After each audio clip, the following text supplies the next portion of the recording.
Bill, ordinance, act, rules, regulations, बहुत confusion होता है ना कि इन सब में क्या क्या फर्क है।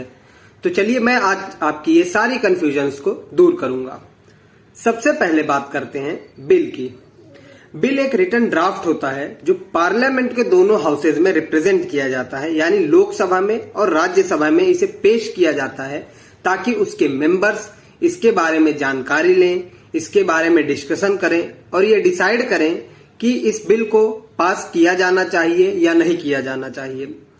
अगर ये बिल पार्लियामेंट से पास हो जाता है विद स्पेशल मेजोरिटी के साथ तो इसे एक्ट बना दिया जाता है।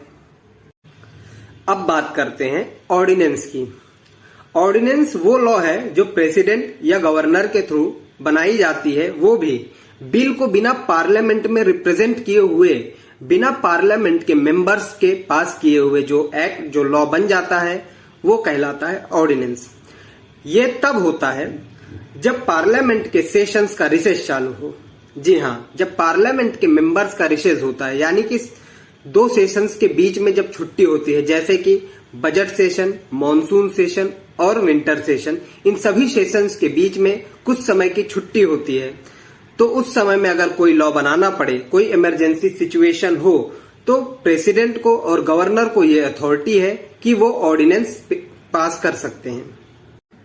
Under article 123 of Indian constitution ये बताया गया है कि प्रेसिडेंट को ये राइट्स हैं कि वो सिर्फ यूनियन लिस्ट और कॉन्करेंट लिस्ट में जितने भी सब्जेक्ट मैटर्स हैं उनके ऊपर ही ऑर्डिनेंस या लॉज बना सकते हैं, वो भी इमरजेंसी सिचुएशंस के समय पे और कैबिनेट की एडवाइस के साथ। Under article 213 of Indian constitution governors को ये राइट मिले हैं कि वो कॉन्करेंट लिस्ट में या फिर स्टेट लिस्ट में जो सब्जेक्ट मैटर्स हैं उनके ऊपर ऑर्डिनेंस या लॉज बना सकते हैं, वो भी इमरजेंसी सिचुएशन में विद अ प्रेसिडेंट्स एडवाइस।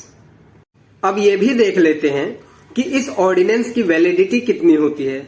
जी हाँ, इस ऑर्डिनेंस के थ्रू बनाए गए लॉ की भी वैलिडिटी होती है।